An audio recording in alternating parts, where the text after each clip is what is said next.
everypony, and welcome back to My Little Pony What Works. Today, I want to talk a little bit about how I became a brony.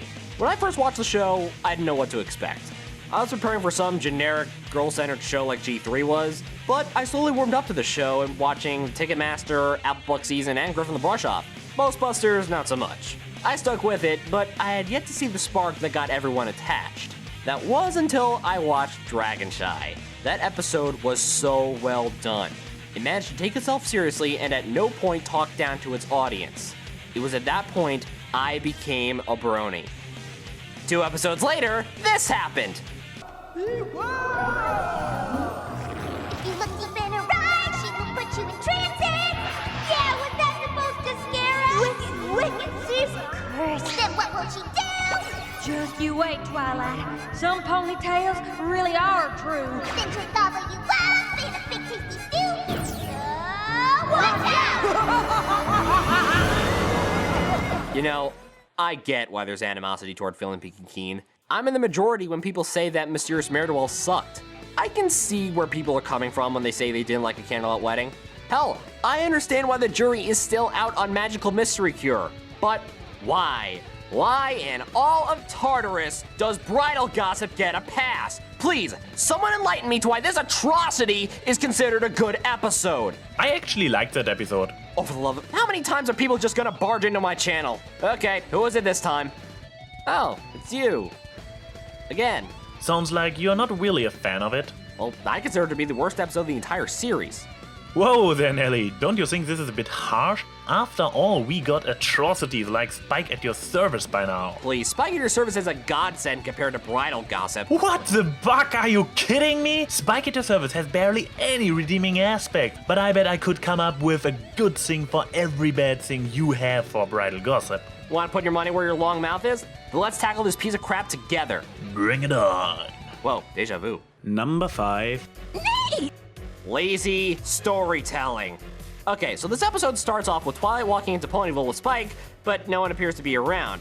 It turns out they're hiding from a mysterious pony, zebra, named Zecora. Don't tell me, they all mistrust her, something weird's gonna happen, they all blame her, and it turns out just to be a misunderstanding with every pony learning not to judge a book by its cover. You watched that one quite a couple of times, didn't you? Well, yeah, and this premise is so predictable, I picked out exactly what was going to happen before the theme song came out. Hell, the plot elements in the episode are also laid out really obviously. Oh gee, I wonder if the blue plant will have anything to do with the story. I will never know. It feels like absolutely no effort was put into this episode. Even in some really bad episodes like Dragon Quest or Spike at Your Service, you can at least feel some semblance of effort was put into the writing. Granted, it was effort we didn't like, but there was at least an attempt to do something worthwhile. Bridal gossip is all bare bones with minimal tension. When the audience figures out the story before you reach the intro, you may want to go back to the draft board. Well, maybe it has not been the most original plot, but MLP uses many ideas that seem to be overused, and it often enough turned out rather great. And this episode has actually something special to offer in regards to other stories within the series. Seriously? Oh yes. Number 5. Yay. Apple Bloom not obsessed with her cutie mark. Until Hearts and Hooves Day, the search for her cutie mark will be her only defining character trait whatsoever. Only in her supportive role in Sisterhood Social we get a break from that. But in Bridal Gossip, her first noteworthy appearance, she was actually an interesting character with personality, arguing with her sister, showing bravery and open-mindedness. But while Apple Bloom degenerates to her obsession with her butt tattoo, Sweetie Belle and Scootaloo actually got expanded over the course of the series. Well, you know what also degenerated? Number 4. The animation.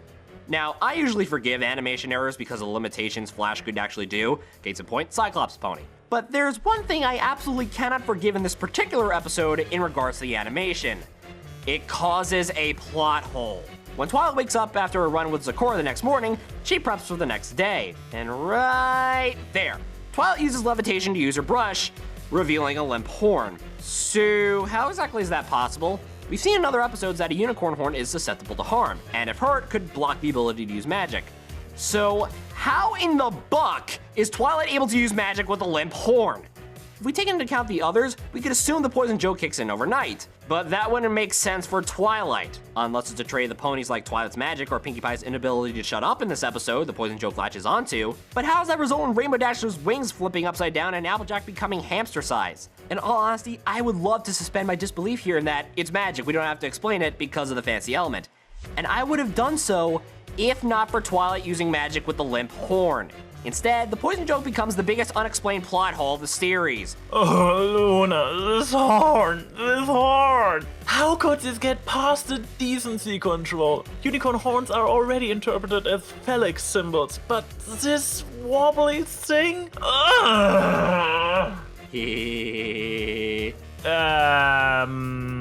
Number 4. Yay!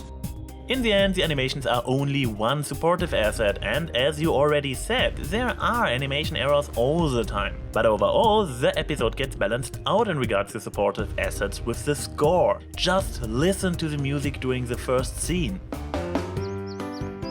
Wow, what a gorgeous day. Rainbow Dash must have gotten up early for once and cleared all the clouds away. I bet all of Ponyville is going to be out enjoying the sunshine. What? Where is every pony? Well, the score may have been nice, but there's one thing in the music department that gets me up in arms every time I hear it. Number 3. The Evil Enchantress song. There are 5 songs in MLP that I hate. This Is Our Big Night for being too generic, You Gotta Share for hammering in its message, So Many Wonders for being unnecessary and boring, The Old Princess Twilight Sparkle for being so saccharinely pretentious, and Evil Enchantress for being a sin to all musical numbers ever. It's even worse when we take into account who's singing it. Pinkie Pie always sings in a major key. Evil Enchantress is in an F-flat minor, I think. The song is so melodically disjointed I can't tell what key it's in. And I have perfect pitch. This also doesn't help that Andrea Lemon, or Shannon Chan Ken, is screaming their lines. Oh yeah, that's a good sign. But you can't differentiate between your VA and singer because they're yelling the lyrics. Oh, come on. Even you have to acknowledge that. Number 3. Yay!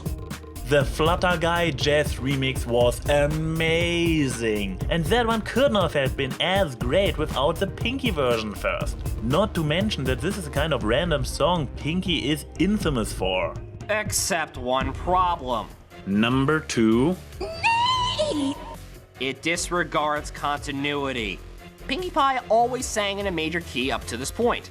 Giggle at the Ghostly was D-flat major. Her Grand Galloping Gala song was D-flat major.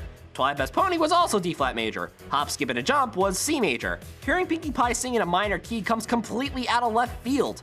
Oh, and speaking of Pinkie Pie, what happened to all that continuity from Griffin the Brush Off about befriending others through kindness? Here, she is so easily influenced to gossip and rumors she actually thinks Sakura is an evil enchantress who does evil dances. Better yet, one episode ago, Applejack and Rarity learned the lessons to work towards their differences and work together in times of need. So why are they taking that lesson to heart with some pony who's the same genus as them?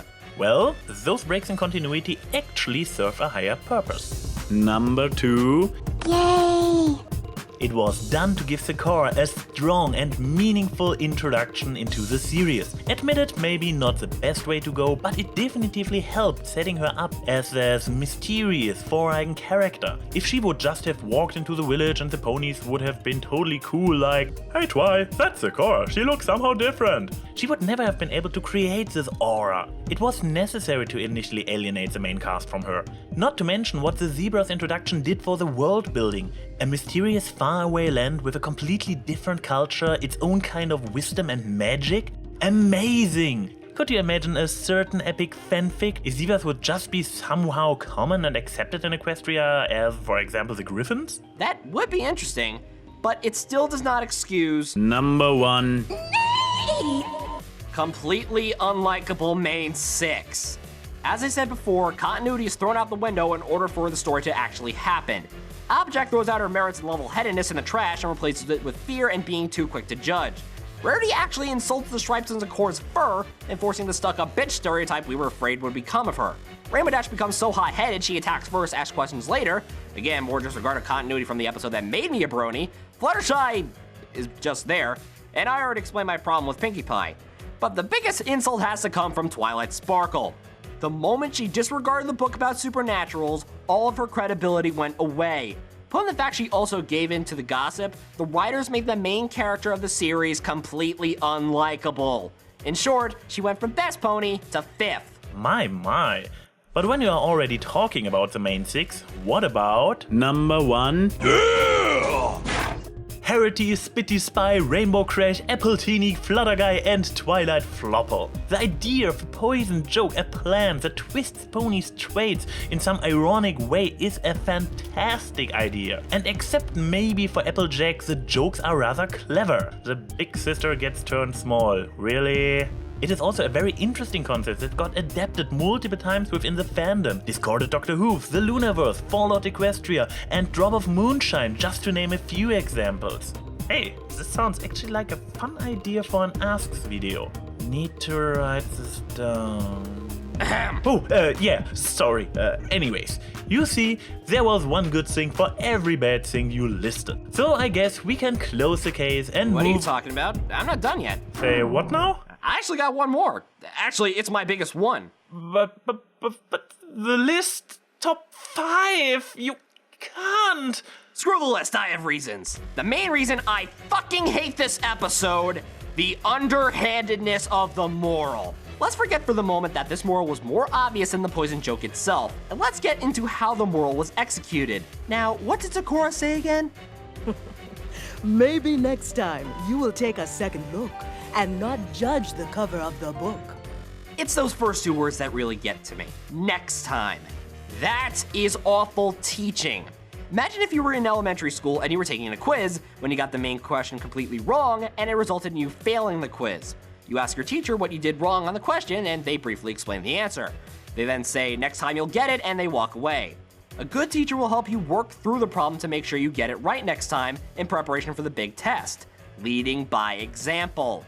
This is why I say that Mystery and the Friendship Express performed the moral better, because Twilight worked with Pinkie Pie to solve the case.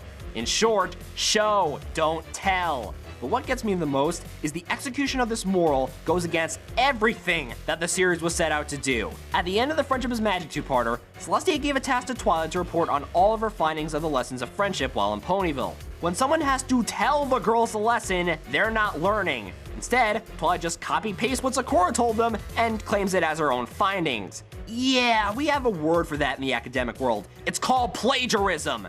That's right, Twilight Sparkle, Princess Celestia's most faithful pupil, lied to her teacher and got away with it. You know, forget Twilight being a bad scientist and feeling peaky keen, Twilight is a bad student. And finally, by having the moral explained to the characters who were too stupid to figure out what the moral was, it sets the example for all other bad episodes to follow. And the only other times the moral was executed this way, the mysterious Mare-do-Well and Spike at Your Service. So the next time you want to put the blame on Mare-do-Well or Spike at Your Service for existing, look no further than the poorly executed moral of Bridal Gossip that underhanded the entire point of the series to exist. And that is why Bridal Gossip is worst episode. So, you have anything to counter that? My top 5 A&A list. Ah, crap, I think I broke A and Y. Should have remembered he has OCD tendencies. Well, yeah, Bridal Gossip is definitely the worst episode of My Little Pony Friendship is Magic. But it's not the worst thing My Little Pony Friendship is Magic related. Wait, what? Yeah, there is something actually worse than the episode I have a personal vendetta against. I thought we were done with Friendship with Witchcraft for good. Believe it or not, it's actually worse than that. Cupcakes? Actually, I think Cupcakes is better than Witchcraft, so no. Equestria After Dark? No. The worst thing My Little Pony Friendship is Magic related is My Little Pony Micro Series number 4 featuring Fluttershy. And I'll talk about that next time. Yeah, but without me, I am still stuck somewhere in the Nightmare Rarity arc. I really need to catch up with the comics. Very well. I'm the voice of reason. And this is ANY Pony saying, see you soon.